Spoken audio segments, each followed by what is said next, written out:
UTech. Press Windows key plus R, and type optional features.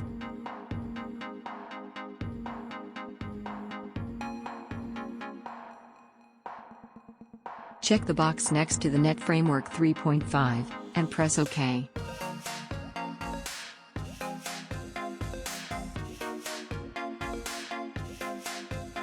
Select Let Windows Update download the files for you.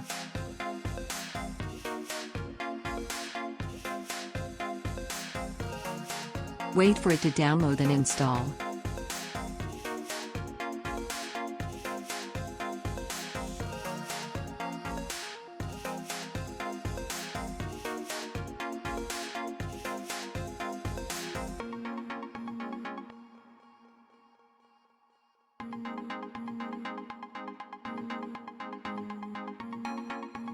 Net Framework 3.5 is installed now.